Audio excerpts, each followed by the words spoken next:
First time अंदर से international flight देखने वाली हूँ। इंटरनेशनल फ्लाइट्स थोड़ी सी बड़ी होती हैं, थोड़ी सी अलग होती है डोमेस्टिक से, तो मैं बहुत ही ज़्यादा एक्साइटेड हूँ। जितने भी लोगों ने कभी इंटरनेशनल ट्रैवल नहीं किया है ध्यान से सुनो, लेकिन एक सामान को प्लीज बाहर निकाल कर रख देना। वह ना आपकी जो ट्रे है ना, जो नॉर्मली से चेक कैसे जाती है ना, उसकी जगह ऐसे साइड में हो जाएगी एंड साइड में होते जाएंगी एंड देन एक ऑफिसर आएंगे एंड वो सबके सब खोल के निकालेंगे। जो लेडीज होती है उनके लिए ऐसे पर्दे टाइप लगाया होता है, उसके अंदर आपको लेके जाते हैं, आपकी फुल बॉडी को स्कैन किया जाएगा। एक्चुअली इसके अंदर मैंने गलती से ब्लेंडर अपना रख दिया है, उसको मैं अभी निकाल के बाद में उसको चेक इन करवाती हूँ। जिस चीज़ का मुझे डर था, मैं अपना पासपोर्ट एक्चुअली सामने रख के ऑलमोस्ट भूल गई थी। सो भाई फाइनली हम ऑफिशियली दुबई आ चुके हैं।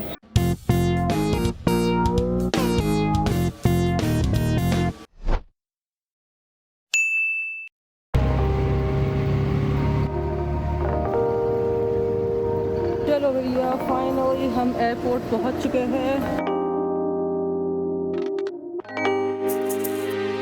साहब इतना ज़्यादा खाली एयरपोर्ट मैंने जीवन में अपने कभी नहीं देखा है। फट से जाके सबसे पहले अपना ये जो बड़ा वाला बैग है वो छोड़ दूंगी एंड ये हैंड लगेज है। एक्चुअली इसके अंदर मैंने गलती से ब्लेंडर अपना रख दिया है, सो उसको मैं अभी निकाल के बाद में उसको चेक इन करवाती हूँ। ये देखो भाई, ये मैंने गलती से अंदर रख दिया था। ये जो है वो बैटरी के ऊपर तो रिचार्जेबल है, बट ये बैटरी के ऊपर चलता है। इसको मैं चलो बेटा चलो जल्दी बंद हो जाओ।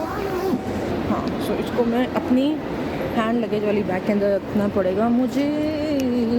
पासपोर्ट भी इसी में है। हाँ चलो, यहाँ इंटरनेशनल वाला है एंड ऑलमोस्ट पूरा खाली, तो फटाफट जाके पहले अपना बैग यहाँ पे ड्रॉप करके आती हूँ।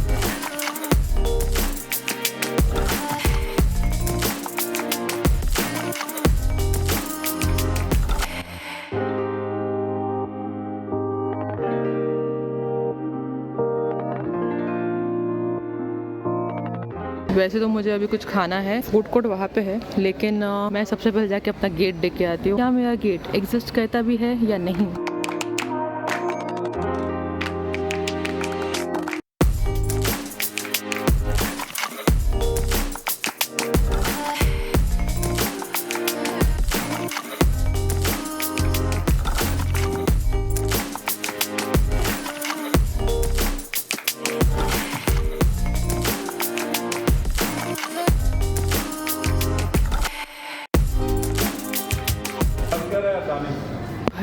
भाई फ्लाइट देखो, फ्लाइट बाय द वे ये फर्स्ट टाइम है कि मैं इतना बड़ा वाला प्लेन देख रही हूँ। आई मीन अंदर से जाके देखूंगी भी वरना यूजुअली मैं डोमेस्टिक फ्लाइट से लेती हूँ। वही गेट नंबर 70A मुझे मिल चुका है। सो गेट ओपन होगा 3:15 बजे एंड अभी बजे है और 1 घंटा है। ये फ्लाइट लैंड होने वाली है, आओ देखते हैं। ये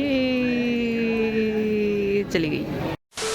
नहीं, इस दुबई ट्रिप से पहले मुझे मम्मी के सामने कीड़े की तरह रेंग के भीख मांगने की जरूरत नहीं पड़ी कि मम्मी प्लीज मुझे जाने दो, प्लीज मुझे जाने दो। क्यों, वो इस व्लॉग में आपको आगे पता चलेगा। फिलहाल ये जान लो कि अगर आप मेरी तरह कभी भी इंटरनेशनल फ्लाई नहीं किए हो या कभी एयरपोर्ट में ही नहीं आए हो, तो ये वाली वीडियो आपके लिए है। अगर आप दुबई जाने का प्लान बना रहे हो एंड बुर्ज खलीफा, मीना बाजार, इन सब टूरिस्टिक इलाके के अलावा भी अगर आप ये सब चीजें जानना चाहते हो ना कि वहाँ पे लोकल मार्केट कैसा होता है, वहाँ की फार्मेसीज कैसी होती है, वीकेंड्स के ऊपर वहाँ पे जो लोग रहते हैं वो क्या क्या काम करते हैं या किस तरह से अपने वीकेंड को एंजॉय करते हैं, तो वो सारी की सारी चीजें आपको इस दुबई सीरीज के अंदर देखने के लिए मिलेगी। क्योंकि मैं दुबई ना सिर्फ 5 या 6 दिन के लिए या 7 दिन के लिए नहीं जा रही हूँ, इनफैक्ट कंप्लीट 30 डेज के लिए दुबई जा रही हूँ। यस, मैं 1 महीना दुबई के अंदर रहने वाली हूँ। एंड सिर्फ दुबई ही नहीं, दुबई के अलावा मैं आपको आसपास वाले और भी एमिरेट्स दिखाऊंगी, जैसे कि अबू धाबी, शारजा, एंड अगर मेरे बजट ने मुझे अलाउ किया तो मैं रासल खैमा भी जाके आऊंगी, जो कि एक्चुअली बहुत ज्यादा एक्सपेंसिव जगह नहीं है, बट बिकॉज वो दुबई की तरह इतनी अच्छी उसकी कनेक्टिविटी नहीं है। जैसे दुबई के अंदर आपको मेट्रो बस बहुत ही इजीली मिल जाती है, वहाँ के लिए मुझे एक प्राइवेट कैब वगैरह लेनी पड़ेगी। सो यस, अगर मुझे बजट ने अलाउ किया तो ही मैं वहाँ पे जा पाऊंगी।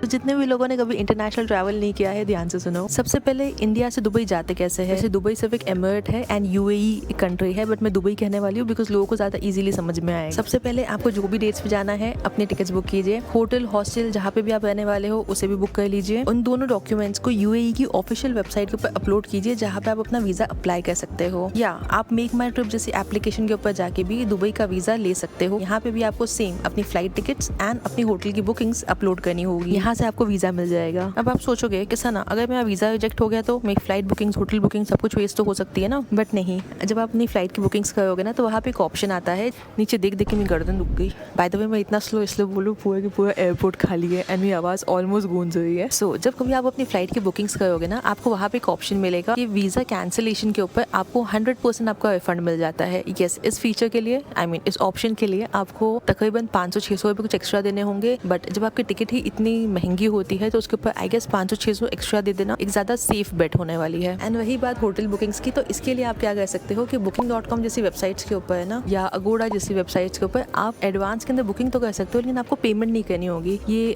पे एट अराइवल होता है, यानी कि जब आप होटल पहुंचोगे तभी आपको पैसे देने हैं। सो ये वाली बुकिंग को आप इस्तेमाल कर सकते हो। सॉर्टेड। देखो पैसे बचाना कोई मुझसे सीखे वैसे सभी लोग यही काम करते हैं। अगर आप किसी ट्रैवल एजेंट के थ्रू भी करवाओगे ना तो वो लोग भी आपको सेम चीज़ ही करके देते हैं। एक इसे डमी बुकिंग कहते हैं। वैसे डमी बुकिंग के अंदर भी जो फेक बुकिंग होती है ना वो अलाउड नहीं होती है। आप कोई फोटोशॉप वगैरह करके ना अपने कुछ नहीं दिखा सकते हो, बिकॉज वो लोग क्रॉस वेरिफिकेशन करते हैं। तो चलो अब आ गया फ्लाई करने का दिन। सो आपने कभी भी अगर एयरपोर्ट के अंदर एंटर नहीं किया है एंड आप अगर सोच रहे हो कि एयरपोर्ट के अंदर एंट्री कैसे ली जाती है, तो बहुत ज़्यादा सिंपल है। अगर आप डोमेस्टिक फ्लाई करते हो तो आपको अपना ID कार्ड एंड अपना एयर टिकट्स दिखानी होती है, बट अगर आप इंटरनेशनल फ्लाई करते हो तो आपको अपना पासपोर्ट, अपनी फ्लाइट टिकट्स एंड अपना वीज़ा दिखाना होगा। उसके बाद आपको अंदर आने दिया जाएगा। जैसे आप अंदर आते हो उसके बाद आप अपना बैगेज ड्रॉप कर सकते हो। सिर्फ 2 बैग्स लाना अलाउड होता है, ठीक है। एक सबसे बड़ा वाला जो आपका लगेज होता है ना, जिसमें 25-30 किलो आप अंदर लेके आते हो, वो वाले बैग को आपको ड्रॉप कर देना है। जहाँ आप अपनी बैग को ड्रॉप करोगे वहीं से आपको बोर्डिंग पास मिल जाएगा, जिसपे आपका गेट नंबर लिखा होगा एंड आपकी सीट नंबर लिखी होगी। यही वो जगह है जहाँ पे आपको रिक्वेस्ट करनी है कि प्लीज प्लीज मुझे विंडो सीट दे दो। यस, मैंने वैसे ही किया था एंड मेरे को विंडो सीट मिल गई है।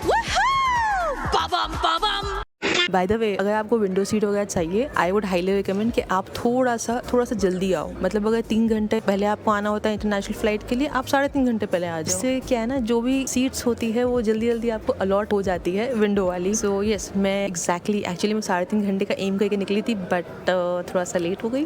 बट स्टिल थैंकफुली मैं नसीब अच्छे थे कि मेरे को विंडो सीट मिल गई। आपको नज़ारे दिखाऊंगी, या आपको बादल दिखाने वाली हूँ। मेरे को बादल बहुत इंपॉर्टेंट है। बाय द वे बीच में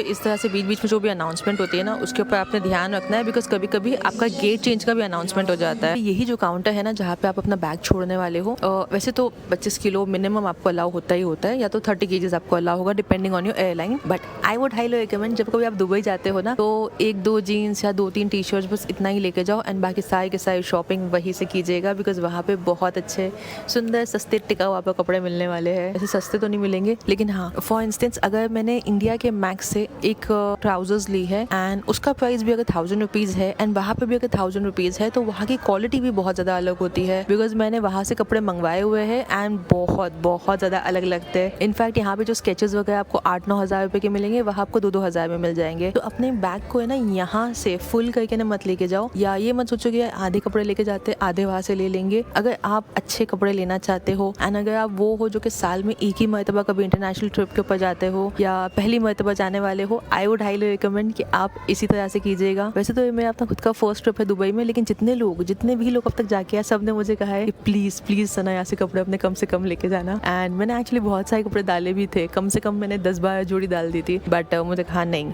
प्लीज निकाल दो, वहाँ जाने के बाद अपनी सारी शॉपिंग वॉपिंग कर लेना। सो यस, मैं आने वाली वीडियोस के अंदर ऑब्वियसली आपको बताऊंगी कि कहाँ पे आपको बहुत ही अच्छे सुंदर सस्ते एंड टिकाऊ कपड़े मिलने वाले हैं। ऑफ कोर्स वहाँ के हम लोकल बाजारों के अंदर भी जाएंगे, जो वहाँ की लोकल्स खाना वाना कैसे खाते हैं, वहाँ पे जो लोग रहते हैं, ऑब्वियसली लोकल्स तो नहीं, क्योंकि इमरातीज वहाँ पे बहुत ही कम है। अब आई गेस कुछ 15 या 20% ही खाली बचे हुए हैं, बाकी सब दूसरी जगहों के ऊपर जाके रहते हैं। दुबई मेनली टूरिस्ट अट्रैक्शन बन चुका है एंड जो बाहर से काम करने के लिए आते हैं वो लोग मुझे बहुत ज़्यादा मिलने वाले हैं। इनफैक्ट जिस जगह के ऊपर मैं अभी जाके स्टे करोगे ना, वहाँ पे भी इंडियंस, पाकिस्तानी, बांग्लादेशी बहुत ज़्यादा रहते हैं। हाँ, क्योंकि नहीं, जहाँ पे फॉरेनर्स रहते हैं वो जगह बहुत महंगी होती है, मैं उसे बुक नहीं कर सकती। सो अगर आप भी मेरी तरह एक बजट ट्रैवलर हो, सो ये वाली वीडियो को, इनफैक्ट ये वाली कंप्लीट सीरीज को फुल देखना, क्योंकि आपको बहुत कुछ दिखाने वाली हूँ मैं। चैनल को याद से सब्सक्राइब कर लो, ओके। एनीहो, जैसे आपको यहाँ पे बोर्डिंग पास मिल जाएगा ना, इसके बाद होगा आपका सिक्योरिटी चेक, यानी आपको अपनी बेल्ट से लेके अपने बैग के अंदर रखे हुए लैपटॉप को, फोन को, सब कुछ आपको ट्रेस के ऊपर निकाल कर रख देना है। अगर एक ट्रे आपको काफ़ी नहीं पड़ती है तो 2 ट्रे लीजिए, 3 ट्रे ट्रे लीजिए, लेकिन एक एक सामान को प्लीज बाहर निकाल कर रख देना, वरना आपकी जो ट्रे है ना, जो नॉर्मली ऐसे चेक होकर ऐसे जाती है ना, उसकी जगह ऐसे साइड में हो जाएगी एंड साइड में होते होते जाएंगी एंड देन एक ऑफिसर आएंगे एंड वो सबके सब खोल खोल के निकालेंगे एंड सब कुछ देखेंगे। सो बेसिकली आपका टाइम ज्यादा जाएगा, क्योंकि ऑब्वियसली हम ऐसे कोई सामान एक्स्ट्रा तो लेके नहीं जाते हैं। मेरे साथ ऐसा हुआ था आई गेस कोलकाता से वापस आते वक्त। सो एक्चुअली मैं कैमरे का ना बहुत छोटा छोटा सा सामान होता है, उसमें से एक क्लिप जो थी ना वो एक्चुअली रह गई थी बैग के अंदर, उसकी वजह से मैं बैग को साइड के ऊपर लेके गए एंड देन निकाला एंड देन मैं गोप्रो वगैरह देखा। सो ऑब्वियसली वैसे कोई दिक्कत होती नहीं है, बट बेटर ये है कि सब कुछ अगर आप निकाल दोगे ना तो आप ही के लिए बहुत हैसल फ्री हो जाएगा पूरा की पूरा प्रोसेस। जैसे ही अपने ट्रे के अंदर आप सब सामान रख दोगे, ट्रे आगे जाएगी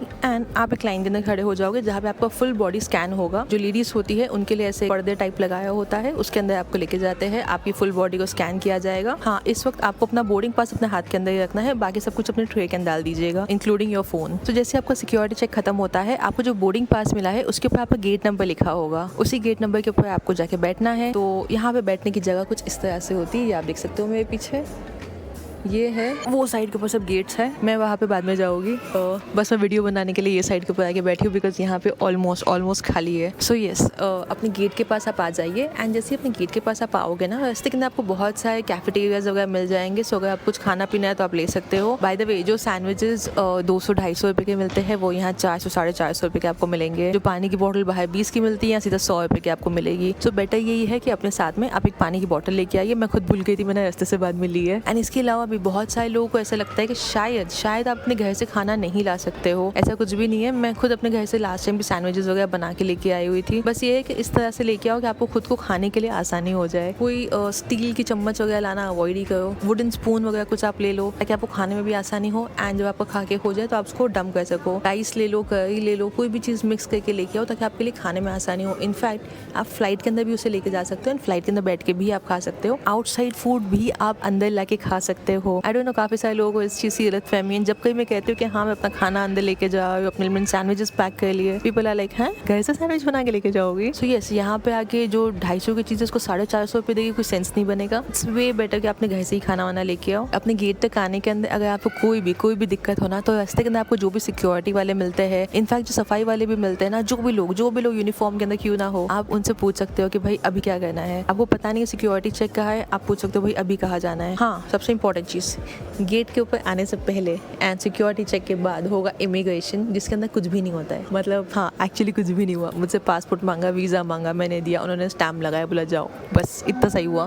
किसी भी शख्स से जो कि यूनिफॉर्म के अंदर हो ना, आप उससे ही पूछिएगा। जो नॉर्मली पैसेंजर्स वगैरह होते हैं ना, आप उनको कोई भी क्वेश्चन पूछना थोड़ा सा अवॉइड ही कीजिएगा। पता नहीं क्यों मैंने ये वाली चीज़ नोटिस की कि लोग थोड़े से रूड होते हैं। जैसे हम जब कभी रेलवे के अंदर जाते हैं तो टीसी आपको थोड़ा सा रूड मिलेगा, लेकिन जो लोकल लोग होते हैं, जो पैसेंजर्स होते हैं बेसिकली, वो बहुत ज़्यादा फ्रेंडली होते हैं। बट यहाँ पे थोड़ा सा उल्टा होता है। यहाँ पे जो स्टाफ वगैरह होता है वो बहुत ज़्यादा फ्रेंडली होता है, बट अनफॉर्चुनेटली जो लोग फ्लाई करते हैं वो थोड़े से रूड आपको लगेंगे। आई गेस थोड़ा पैसा आने के बाद लोग स्माइल करना भूल जाते हैं, बट आपने याद रखना है। एंड कभी अगर आपको कहीं पे मैं दिख जाऊँ तो आप बिल्कुल मुझे देख के स्माइल कर सकते हो, मुझे कोई दिक्कत नहीं होगी। 2 से कब 3 बज गए, वीडियो बनाते बनाते पता ही नहीं चला। चलो, अब मेरे हाथ में मुश्किल से 15-20 मिनट बचे हैं, मैं फट से फ्रेश हो जाती हूँ एंड उसके बाद मैं बोर्डिंग के लिए बिल्कुल रेडी होगी। फर्स्ट टाइम अंदर से इंटरनेशनल फ्लाइट देखने वाली हूँ, मैं बहुत ज़्यादा एक्साइटेड हूँ। एंड हाँ, मैं इंडिगो से नहीं जा रही हूँ, हमेशा डोमेस्टिक फ्लाइट में इंडिगो की लेती हूँ, बट इस बार मैं एयर इंडिया से जाने वाली हूँ। इंटरनेशनल फ्लाइट थोड़ी सी बड़ी होती है, थोड़ी सी अलग होती है डोमेस्टिक से, तो मैं बहुत ही ज़्यादा एक्साइटेड हूँ। चलो आपको अंदर से दिखाती हूँ। हाँ, अपने साथ में इस तरह से एक जैकेट वगैरह रख लीजिए बिकॉज फ्लाइट के अंदर आपको ठंडी लग सकती है। जो छोटी वाली फ्लाइट्स होती है ना, जैसे कि यहाँ से गोवा, मुंबई से गोवा वगैरह कभी मैं जाती हूँ तो 1 घंटे की होती है, उसमें तो पता भी नहीं चलता कब फ्लाइट उड़ी कब फ्लाइट लैंड हुई। लेकिन ये 3 या 4 घंटे की फ्लाइट है, सो ऑब्वियसली मुझे पता चलेगा। चलो बोर्डिंग स्टार्ट हो चुकी है। ये अभी फिलहाल जो बिजनेस क्लास वाले वो पहले जाएंगे, उसके बाद एक्चुअली ये लोग जोन अनाउंस करते हैं। तो देखिए, मेरा जोन है डी, जिनका बी है, फिलहाल उनको बुलाया है। जब डी अनाउंस होगा तभी मैं उठ के जाऊंगी। वहाँ पे ऐसी खामों का लाइन के लगे रहने कोई सेंस नहीं बनता है, ठीक है।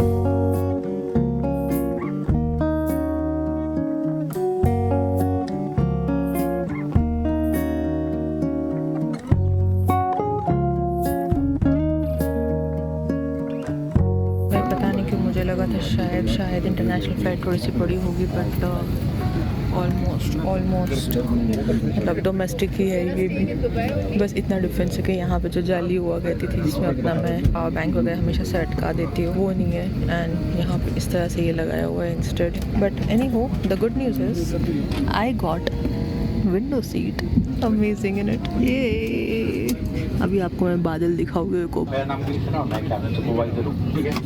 आगे.com और एक जैसे का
चीज़ का मुझे डर था, मैं अपना पासपोर्ट एक्चुअली सामने रख के ऑलमोस्ट भूल गई थी, एंड मुझे एक और लेडी ने याद दिलाया कि भाई पासपोर्ट छोड़ के जा रही हो। सो भाई फाइनली हम ऑफिशियली दुबई आ चुके हैं। आप जैसे ही बाहर निकलोगे आपको बैगेज क्लेम का इस तरह से मिल जाएगा। वैसे तो सब लोग जहाँ पे जा रहे हैं आप भी वहीं पे जा सकते हो। ओह फर्स्ट IB पीपल। वैसे तो मैं इसके ऊपर से भी जा सकती हूँ जहाँ पे मुझे ज़्यादा चलना नहीं पड़ेगा, बट थोड़ा बहुत चल के ही चले जाते हैं हम। सो भाई बैगेज लेने के लिए भी आपको इस तरह से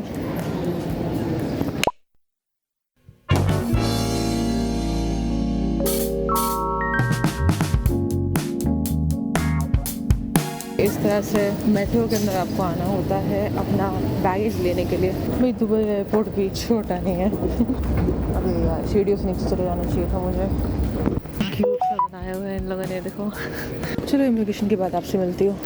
इमिग्रेशन हो गया एंड यहीं पे मुझे फ्री में एक सिम मिला है, बट किसी ने भी कुछ भी क्वेश्चन नहीं पूछा मुझसे इमिग्रेशन में। तो इमिग्रेशन के बाद अब मैं बैगेज क्लेम पे आ चुकी हूँ। एक और मरतबा जो हमारे पास हैंड बैग्स थी उसको दोबारा से चेक किया गया है।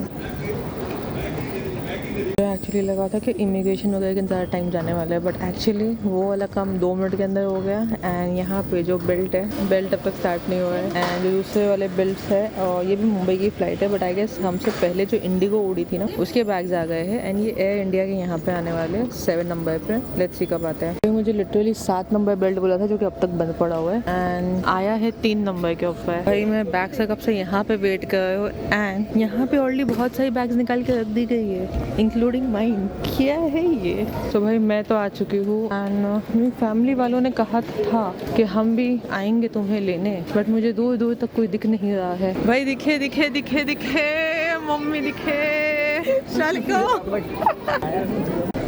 ठीक है, ये क्या है? शालिका